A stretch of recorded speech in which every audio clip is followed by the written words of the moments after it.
নমস্কার বন্ধুগণ, বাবাজি স্পিক্স চ্যানেলে সকলকে স্বাগত। তো বন্ধুগণ, আপনারা সবাই জানেন যে আইপিএল 2025-এ মিনি অকশন কিন্তু অনুষ্ঠিত হয়ে গেছে। তো বন্ধুগণ, চলুন দেখে নেওয়া যাক। তো এই যে আইপিএলের যে মিনি অকশন হয়ে গেল, এখানে কে কীরকম, মানে অকশন থেকে কে কীরকম বাজার করলো, টিমগুলো কীরকম কী বাজার করলো, সেটা একবার দেখে নেওয়া যাক। তো এই অকশান থেকে এই অকশানে যে সবথেকে বেশি টাকা নিয়ে বসেছিল সেটা হচ্ছে আমাদের কলকাতা নাইট রাইডার্স। তারা প্রায় 64 কোটি টাকা নিয়ে এই মিনি অকশানটায় বসেছিল। তারা তো এই মিনি অকশানটাকে প্রায় মানে মেন যে বড় অকশান সেটাই তো সেরকমই তারা বাজার করেছে আর কি এই অকশান থেকে। তো এরপরেই ছিল সিএসকের হাতেও প্রায় 45 কোটি টাকার মতো ছিল। তো জেনারেলি কলকাতা এবং সিএসকে তারা বেশি দামে মানে অনেক প্লেয়ার কিনবে এটা আশা করা, এটা মানে আশা ছিল এবং সেটাই হয়েছে। তো চলুন বন্ধুগণ, একবার দেখে নেওয়া যাক, চোখ বুলিয়ে নেওয়া যাক যে এই যে 2025 আইপিএলের মিনি অকশন হলো, এখান থেকে কে কীরকম প্লেয়ার কিনলো। তো প্রথমেই আসবো কলকাতা নাইট রাইডার্সের কথায়। তো নাইট রাইডার্স এত টাকাই, কেকেআর আমাদের এত টাকাই নিয়ে নিলামে বসেছিল। তো এটা হচ্ছে অ্যাকচুয়ালি সেই সোনার দোকানে গেলাম, যে গিয়ে মানে হাত ঠেকিয়ে দেয়া যে এই জিনিসটা আমার, এটা আমার, এটা আমার, এরকম একটা ব্যাপার। মানে অনেক টাকা নিয়ে গিয়ে খালি জিনিস যেটার ওপর হাত রাখবো সেটাই আমার হয়ে যাবে। তো কেকেআরও ঠিক নিলামে গিয়ে কিন্তু সেই জিনিসটাই করেছে, মানে যে প্লেয়ারের ওপর তারা চেয়েছে তাদেরকে তারা নিয়ে নিয়েছে কেকেআর। তো Cameron Green, Australian all rounder Cameron Green, আমরা সবাই জানতাম যে তাকে কিন্তু কলকাতা দলে নেবে, কারণ কেকেআর কিন্তু এবারে আন্দ্রে রাসেলকে কিন্তু ছেড়ে দিয়েছে এবং আন্দ্রে রাসেল রিটায়ার নিয়ে কলকাতার কোচিং স্টাফেই আছে। কিন্তু আন্দ্রে রাসেলের রিপ্লেসমেন্ট হিসেবে কিন্তু ক্যামেরন গ্রিন বেস্ট, মানে এই নিলামে যত প্লেয়ার ছিল তার মধ্যে ক্যামেরন গ্রিন বেস্ট অপশান ছিল আন্দ্রে রাসেলের রিপ্লেসমেন্ট হিসাবে, এবং সেই কাজটাই কিন্তু কলকাতা করেছে। তো অস্ট্রেলিয়ান অলরাউন্ডার ক্যামেরন গ্রিনকে 25.2 25 কোটি 20 লক্ষ টাকায় কেকেআর কিন্তু নিজেদের দলে নিয়ে নিয়েছে। তো আমি মানে মনেই করেছিলাম যে সিএসকেও কিন্তু তার পেছনে দৌড়াবে, এবং সেই জিনিসটাই কিন্তু হয়েছে। সিএসকেও কিন্তু 25 কোটি অবধি ক্যামেরন গ্রিনের পেছনে দৌড়েছিল, তারপর তারা ছেড়ে দেয় এবং কেকেআর 25 কোটি 20 লক্ষ টাকায় কেকেআর কিন্তু ক্যামেরন গ্রিনকে নিজেদের দলে সই করায়। তো আন্দ্রে রাসেলের রিপ্লেসমেন্ট হিসেবে কিন্তু খুব সুন্দর একটা কিন্তু সাইনিং হয়েছে ক্যামেরন গ্রিন, এবং ক্যামেরন গ্রিন এমন একটা প্লেয়ার যে কিন্তু ব্যাটিংয়ে না হলে বোলিংয়েও কিন্তু পুষিয়ে দিতে পারে ম্যাচে। তো 14টা ম্যাচ খেলবে একটা টিম গ্রুপ লিগে।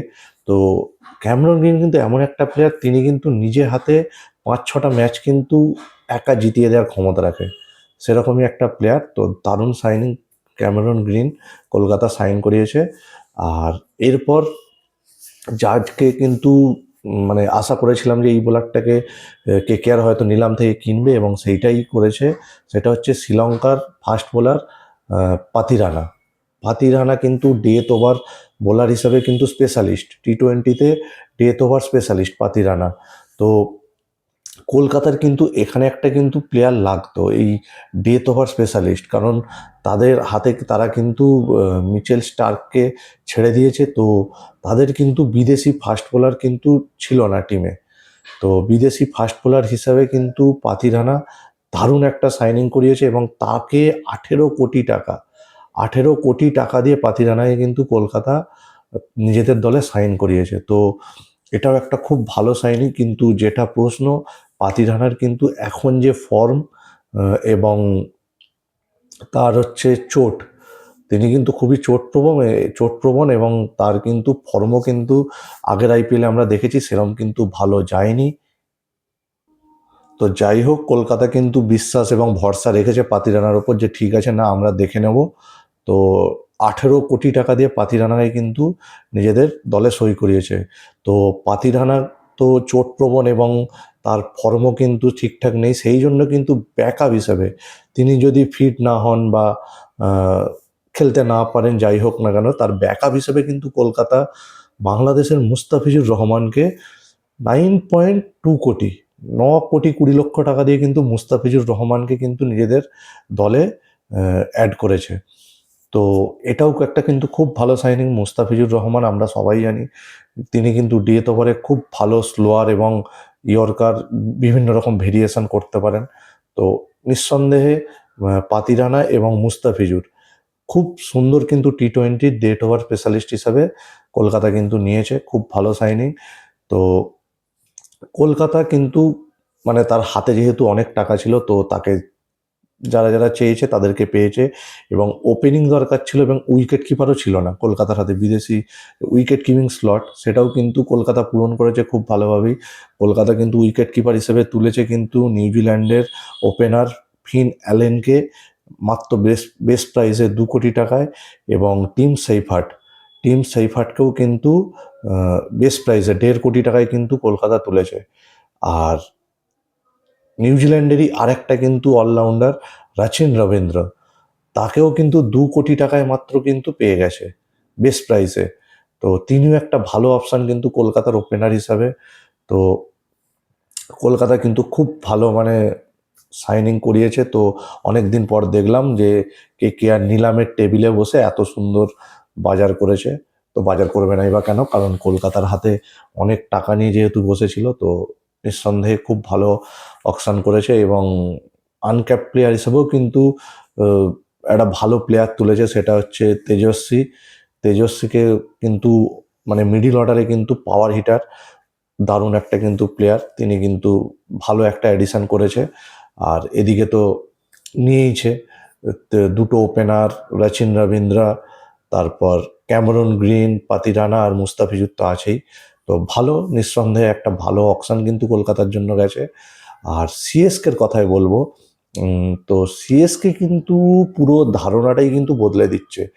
যেটা সিএসকের ধারণা ছিল কি, আমরা জানতাম যে সিএসকে কিন্তু বিশ্বাস করে এক্সপিরিয়েন্সে, তারা কিন্তু এই যে মানে ইয়ংস্টার, এই থিওরিতে তারা কিন্তু বিশ্বাস করতো না।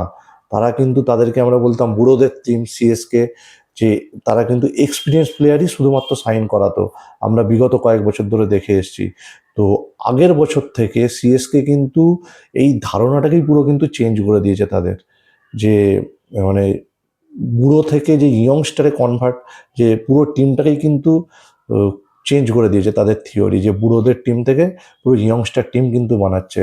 তারা আগের বছরে কিন্তু আয়ুষ মাত্রে, উর্ভিল প্যাটেলের মতো আনক্যাপড জুনিয়র প্লেয়ারদের পেছনে ইনভেস্ট করেছিল এবং তাদেরকে চান্স দিয়েছিল, সেটা কিন্তু ছিল ট্রেলার। এবারে কিন্তু সব কিছু পার করে দিয়েছে চেন্নাই। এবারে দুটো আনক্যাপড প্লেয়ারের পেছনে প্রায় 29, 28 কোটি টাকা খরচা করে দিয়েছে দুটো আনক্যাপ প্লেয়ারের জন্য। ভাবা যায় চেন্নাইয়ের মতো টিম, মানে ধারণার বাইরে। কার্তিক শর্মা এবং প্রশান্ত বীর, এই দুটি আনক্যাপ প্লেয়ারকে 14.2 কোটি, দুজনকেই 14.2 কোটি করে দুজনকে দিয়েছে, মানে কিনেছে। অর্থাৎ 28.4 কোটি, 28,40,00,000 টাকা কার্তিক শর্মা এবং প্রশান্ত বীর, এই দুই আনক্যাপ প্লেয়ারের পেছনে চেন্নাই কিন্তু খরচা করেছে এবছর নিলামে। ভাবাই যায় না, মানে চেন্নাই পুরো কিন্তু শিফট করে গেছে, পুরো তাদের থিওরি পুরো চেঞ্জ করে দিচ্ছে। মানে ফিউচারের যে মানে তাদের যে আগের যে ধারণা ছিল যে বয়স্কদের টিম, তারা এক্সপিরিয়েন্স ছাড়া ইনভেস্ট করে না, সেটা কিন্তু ধারণাটাই তারা পুরো বদলে দিয়েছে। তো যাই হোক, এই হচ্ছে চেন্নাই কিন্তু।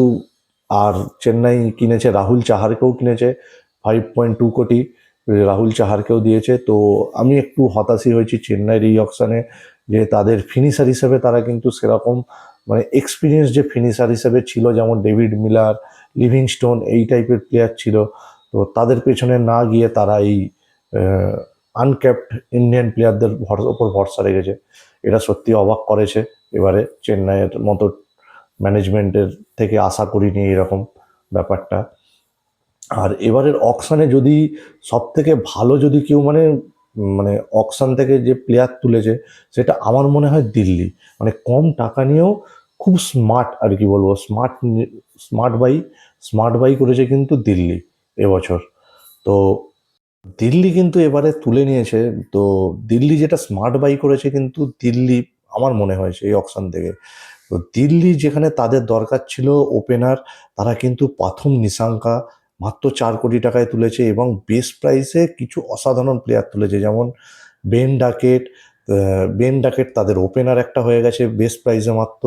ডেভিড মিলার ফিনিশার হিসেবে ডেভিড মিলার কিন্তু যথেষ্ট ভালো, ডেভিড মিলারকেও পেয়েছে বেস্ট প্রাইসে।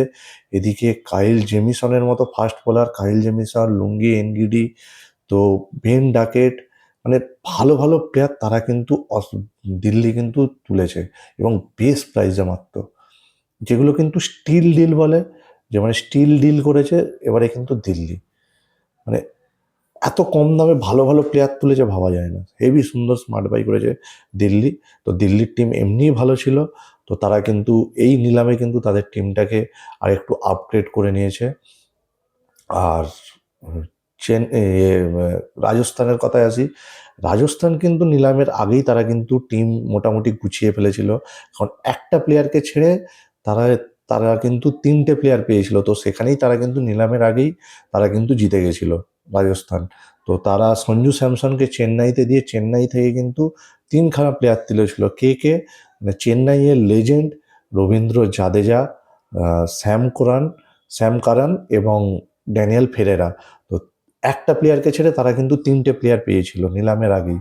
তো নিলামের আগেই তারা কিন্তু টিম সেট করে নিয়েছিল। তো তারা কিন্তু আর এবারে নিলামে তারা কিন্তু যেটা তাদের টিমে অ্যাড করেছে কিন্তু রবি বিষ্ণয়কে।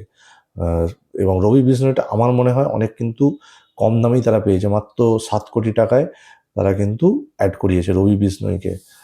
আর তো যথেষ্ট ভালো রাজস্থানও টিম করেছে। আর গুজরাটের টিম তো এমনিই সেট, তারা খুব একটা প্লেয়ার ছাড়েনি। তো গুজরাট মোটামুটি ঠিকঠাক টিম ওদের সেটই আছে।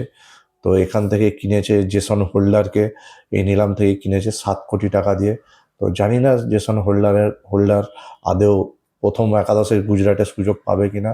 তো যাই হোক, আর একটা লেফট আর্ম পেসার দরকার ছিল, তো লুক উডকেও কিনেছে। তো তাদের হাতে পয়সাও কম ছিল গুজরাটের।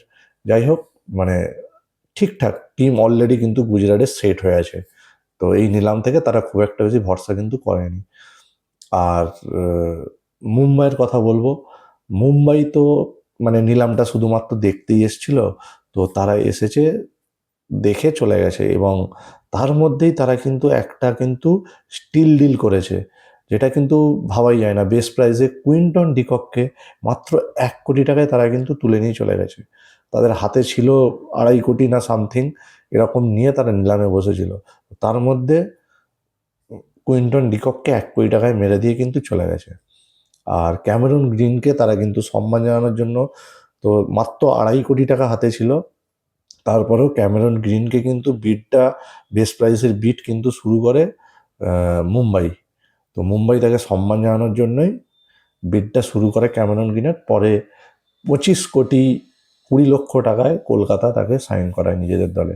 তো এই হচ্ছে মোটামুটি নিলামের একটা ওভারভিউ বন্ধুগণ আপনাদের দিয়েছি। তো এবারে কেকেআর কিন্তু দারুণ একটা কিন্তু নিলাম করেছে, মানে নিলাম থেকে প্লেয়ার তুলেছে দারুণ দারুণ।